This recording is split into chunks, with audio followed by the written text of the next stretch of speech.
नमस्कार, बुलेटिन में स्वागत है आपका और मैं हूं आपके साथ जागृति खंतवाल। बुलेटिन की शुरुआत करेंगे बड़ी खबर के साथ। बड़ी खबर आपको बता दें इस वक्त की बड़ी और अहम जानकारी, राज्यसभा उपचुनाव से जुड़ी ये बड़ी खबर। बीजेपी ने किया प्रत्याशी के नाम का ऐलान। ये बड़ी और अहम जानकारी आपको बता रही, जहां बीजेपी ने दिनेश शर्मा को उम्मीदवार बनाया है। यूपी के पूर्व डिप्टी सीएम है डॉक्टर दिनेश शर्मा। तो आपको बता दें कि उपचुनाव के लिए 15 सितंबर को मतदान होना है। हरिद्वार दुबे के निधन से ये सीट खाली हुई है, जिसके बाद बीजेपी ने इस सीट से अपने प्रत्याशी के नाम का ऐलान कर दिया है। बीजेपी ने दिनेश शर्मा को उम्मीदवार बनाया है और ऐसे में उनको एक बड़ी जिम्मेदारी सौंपी गई है। ये बड़ी खबर आपको बता रही, जहां राज्यसभा उपचुनाव से जुड़ी ये बड़ी जानकारी सामने आ रही है। हरिद्वार दुबे के निधन से खाली हुई सीट पर 15 सितंबर को मतदान होना है, उपचुनाव होने हैं और ऐसे में अब बीजेपी ने भी अपने प्रत्याशी के नाम का ऐलान कर दिया है। बीजेपी ने दिनेश शर्मा को उम्मीदवार बनाया है।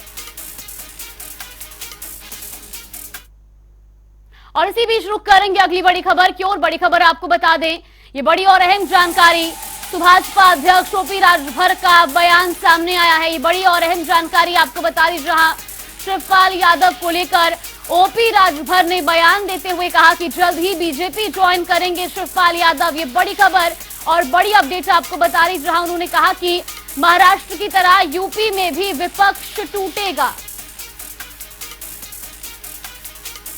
तो ओपी राजभर का बड़ा बयान आया है, जहां उन्होंने कहा है कि जल्द ही शिवपाल यादव बीजेपी ज्वाइन करेंगे और महाराष्ट्र की तरह यूपी में भी विपक्ष टूटेगा। तो वही ओपी राजभर के बयान के बाद अब कहीं ना कहीं सियासी हलचल तेज हो चुकी है।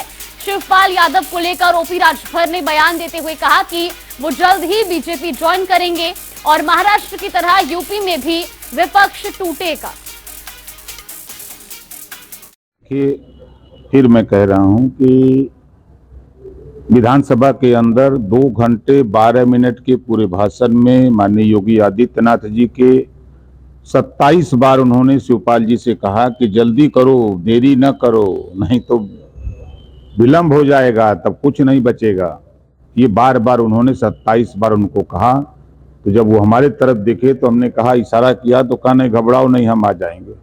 ये बात की पुष्टि उन्होंने इस बात को कहा और ये कटु सत्य है कि आप देखते जाइएगा महाराष्ट्र की घटना यूपी में होगी और किसी को अभी पता नहीं है ये कब होगी, इसकी तारीख हम नहीं बताएंगे अभी, लेकिन ये तय है, ये तय है, ये तो होना है। लेकिन वो तो प्रचार कर रहे हैं समाजवादी पार्टी के जो प्रत्याशी हैं उनके पक्ष में यहाँ घोषी नहीं। वो ओम प्रकाश राजभर ने इतना मजबूर कर दिया कि एसी से अखिलेश जी को बाई इलेक्शन में ला करके खड़ा कर दिया।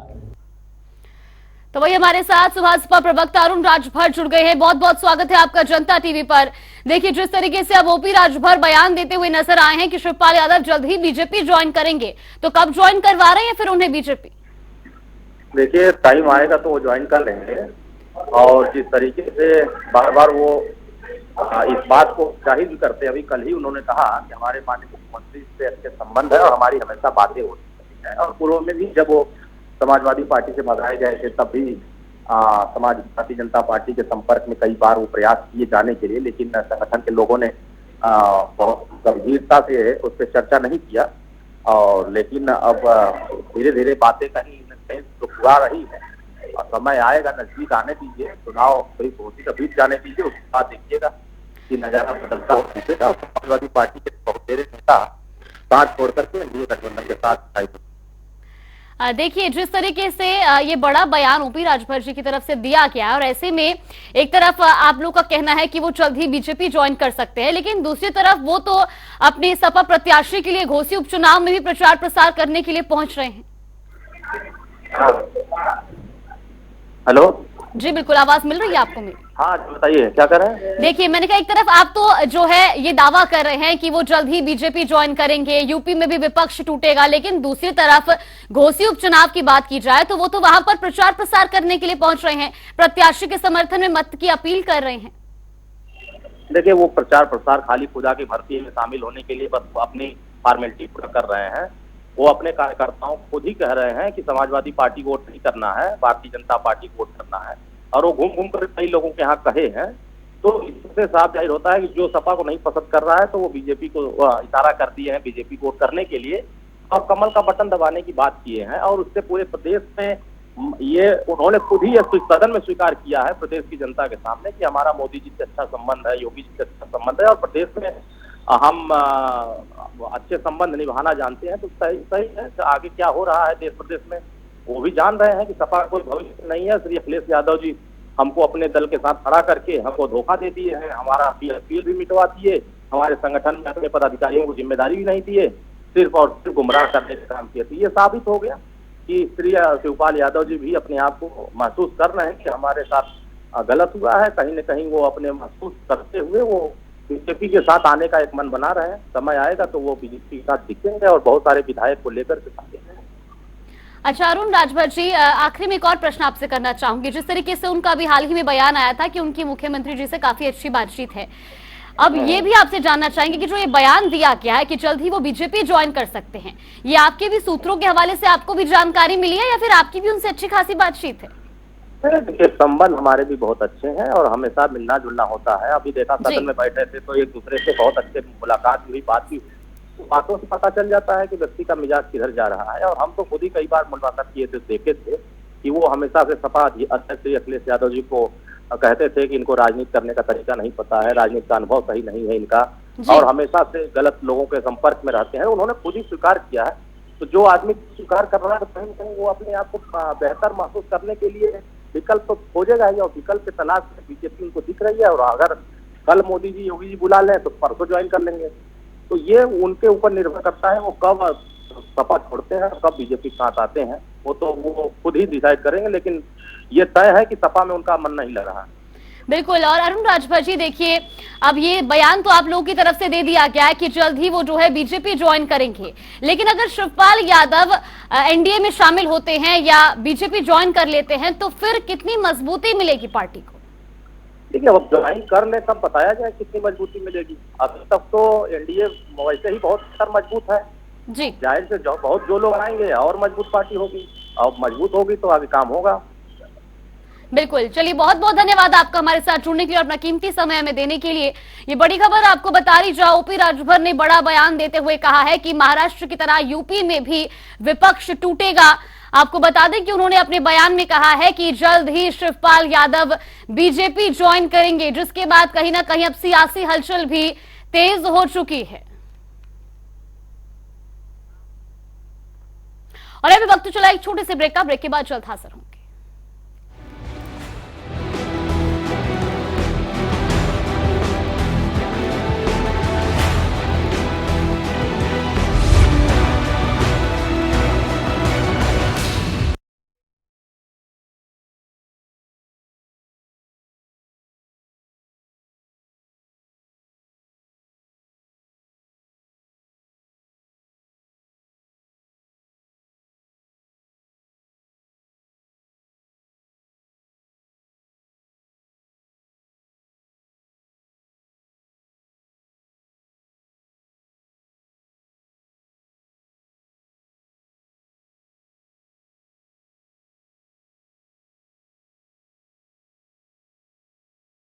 व्यापक ਪੱਧਰ ਉੱਤੇ ਤਿਆਰੀਆਂ ਸ਼ੁਰੂ ਕਰ ਦਿੱਤੀਆਂ ਹਨ, ਜਿਸ ਦੇ ਤਹਿਤ ਸਰਕਾਰੀ ਹਸਪਤਾਲਾਂ ਵਿੱਚ ਡੇਂਗੂ ਤੇ ਮਲੇਰੀਆ ਦੇ ਮੁਫਤ ਟੈਸਟ ਅਤੇ ਮੁਫਤ ਇਲਾਜ ਦੀ ਸਹੂਲਤ ਦਿੱਤੀ ਗਈ ਹੈ। ਲਾਰਵਾ ਦੀ ਚੈਕਿੰਗ ਕਰਨ ਲਈ ਮੁਲਾਜ਼ਮਾਂ ਦੀ ਤੈਨਾਤੀ ਕਰਨ ਦੇ ਨਾਲ-ਨਾਲ ਸ਼ਹਿਰ ਅਤੇ ਪਿੰਡਾਂ ਵਿੱਚ ਦਵਾਈ ਦੇ ਛਿੜਕਾਅ ਲਈ ਢੁਕਵੇਂ ਪ੍ਰਬੰਧਾਂ ਨੂੰ ਵੀ ਯਕੀਨੀ ਬਣਾਇਆ ਗਿਆ ਹੈ। ਹਰ ਸ਼ੁੱਕਰਵਾਰ ਡੇਂਗੂ ਤੇ ਵਾਰ ਪੱਬਾਂ ਭਾਰ ਹੋਈ ਪੰਜਾਬ ਸਰਕਾਰ।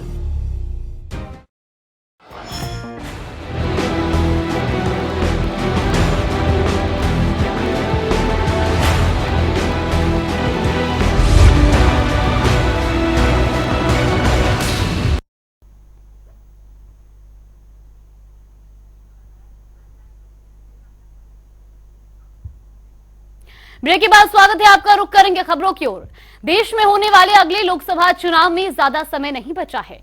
इससे पहले कई राज्यों में विधानसभा चुनाव भी होने हैं, जिसे लेकर देश की सभी मुख्य पार्टियों ने तैयारियां तेज कर दी हैं। तो वहीं घोसी उपचुनाव को लेकर वार पलटवार, आरोप प्रत्यारोप का दौर भी देखने को मिला है। घोसी उपचुनाव की लड़ाई इंडिया वर्सेस एनडीए तक आ पहुंची है। ये रिपोर्ट देखिए। उत्तर प्रदेश में इन दिनों घोसी उपचुनाव को लेकर राजनीतिक घमासान जारी है। इस राजनीतिक गहमागहमी में अब मुख्यमंत्री योगी की भी एंट्री हो गई है।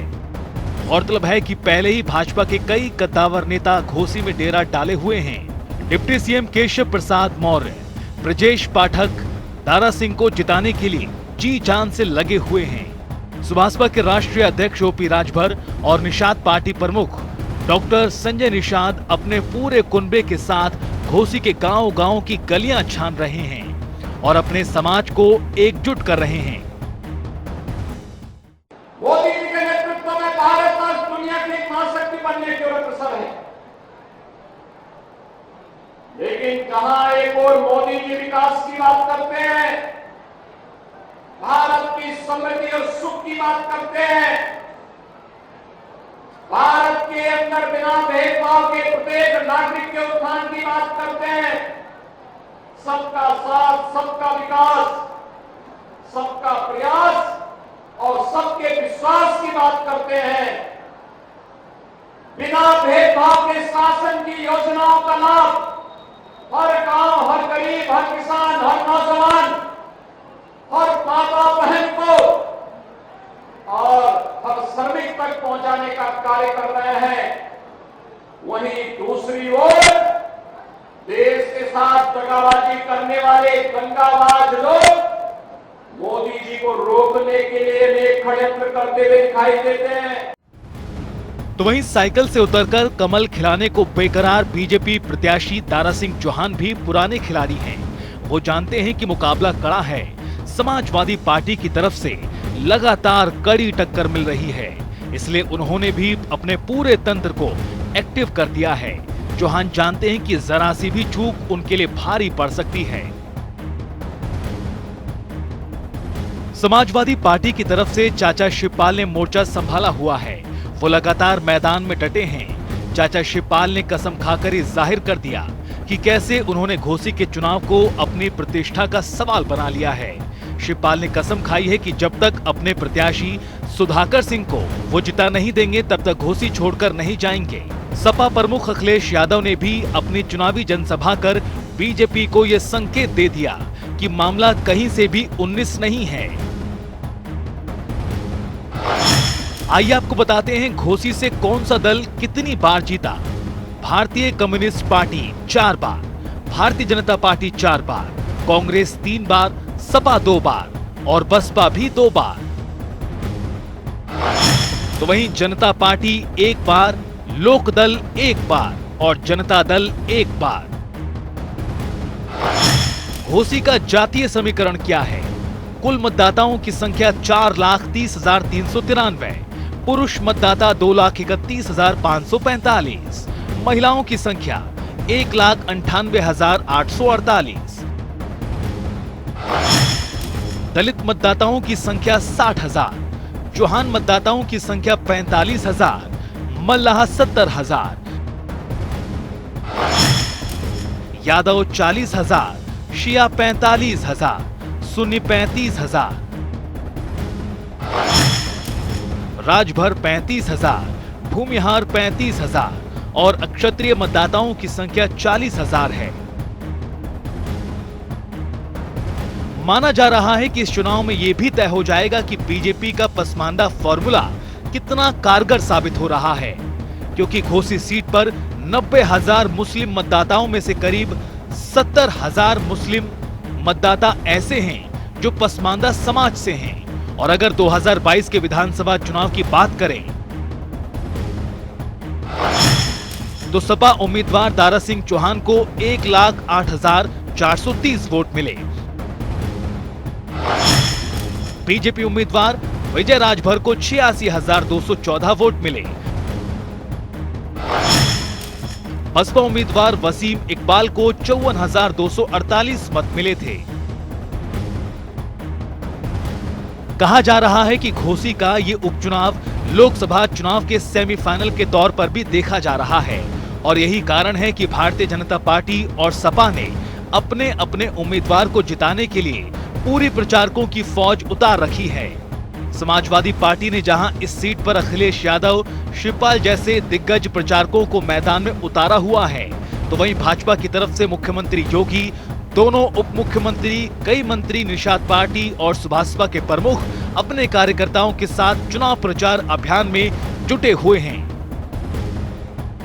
फिलहाल हाई वोल्टेज घोसी विधानसभा उपचुनाव को लेकर 5 सितंबर को मतदान होना है, तो वहीं नतीजे 8 सितंबर को आने हैं।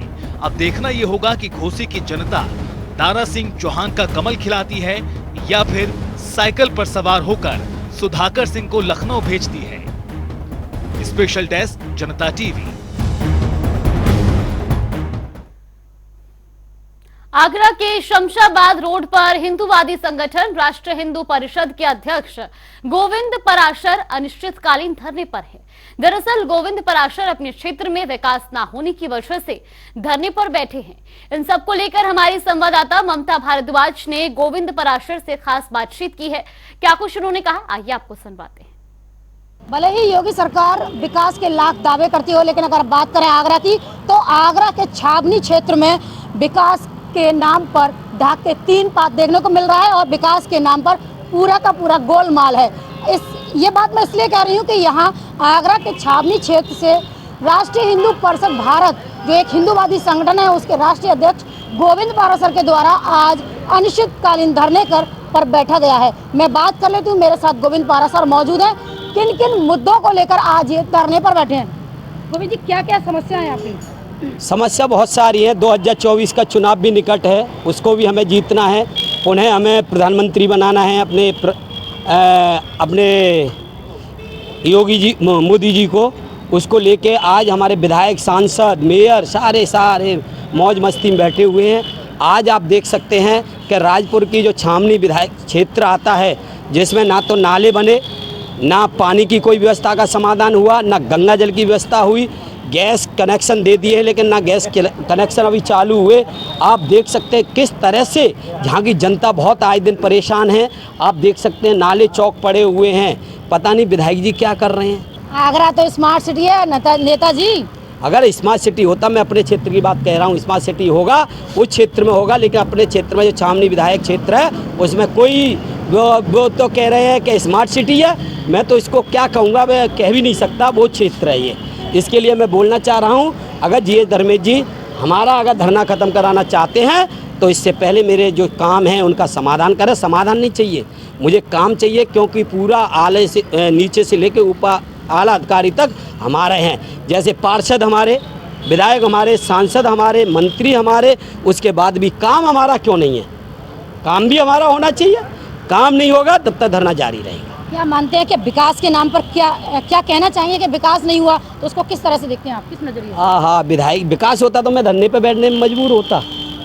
मैं धरने पे क्यों बैठा हूँ?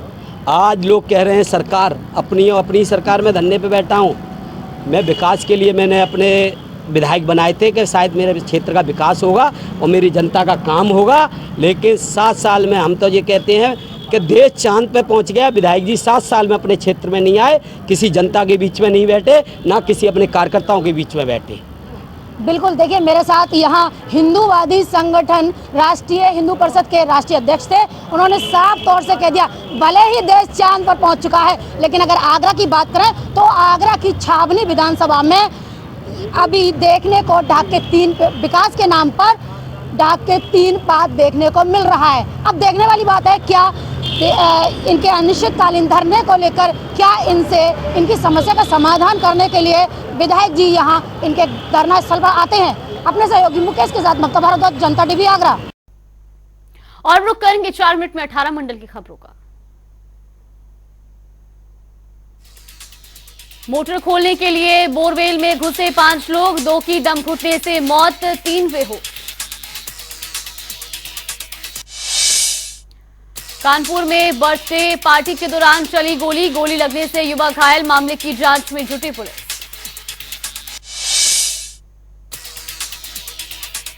देवरिया में दो पक्षों में हुई मारपीट, एक की मौत, एक घायल। मामले की जांच में जुटी पुलिस। कासगंज में वांछित अभियुक्तों की गिरफ्तारी के लिए चल रहा अभियान। पुलिस ने एक अभियुक्त को किया गिरफ्तार। कब्जे से अवैध तमंचा, कारतूस समेत बाइक बरामद। उन्नाव में धरने पर बैठे बीजेपी विधायक पुलिया निर्माण न होने पर जताई नाराजगी। सिंचाई विभाग के अधिकारियों को जल्द निर्माण पूरा करने का दिया अल्टीमेटम। भदोही में कालीन कंपनी में लगी भीषण आग। दमकल विभाग ने कड़ी मशक्कत के बाद आग पर पाया काबू। लाखों का सामान जलकर हुआ राख। अलीगढ़ में भगवा टी शर्ट और हाथों में भगवा झंडे लिए युवाओं पर समुदाय विशेष के लोगों ने किया जानलेवा हमला। वारदात के दौरान 4 लोग हुए घायल। लखनऊ के मादरीपुर गांव में ग्रामीणों ने कोटेदार के ऊपर लगाए घोटाले के आरोप। करीब 3 किलो 500 ग्राम राशन कम देने के लगाए आरोप। देवरिया में बेखौफ रेत माफिया, नदियों से निकल रही सफेद रेत। भिकमपुरा गांव में गंडक नदी से निकाला जा रहा है सफेद रेत। बदायूं में संदिग्ध परिस्थितियों में हुई युवक की मौत। परिजनों ने गांव के 2 युवकों पर लगाए हत्या के आरोप। रामचरितमानस के राष्ट्र ग्रंथ की उपाधि मिलने की मांग। हिंदूवादियों ने चलाया हस्ताक्षर अभियान। हनुमान मंदिर स्थित रामचरितमानस ग्रंथ का किया वितरण। संत कबीर नगर में कॉलेज के छात्रावास पर महिलाओं का कब्जा। पिछले 4 वर्षों से प्रबंधक की शय पर महिला ने जमाया कब्जा। औरैया में अज्ञात कारणों के चलते बाइक एजेंसी और कपड़े के गोदाम में लगी आग। कड़ी मशक्कत के बाद फायर ब्रिगेड की टीम ने आग पर पाया काबू। औरैया में अज्ञात कारणों के चलते युवक और युवती ने की खुदकुशी। आम के पेड़ पर फांसी लगाकर दी जान। जांच में जुटी पुलिस। सहारनपुर पुलिस ने नामजद हत्यारे को पुलिस ने किया गिरफ्तार। चिकन मीट विक्रेता की हत्या के मामले में फरार था आरोपी। चलिए बुलेटिन में फिलहाल के लिए बस इतना ही। यहाँ पे रुकते हैं एक छोटे से ब्रेक के लिए। ब्रेक के उस पार खबरों का सिलसिला लगातार जारी रहे।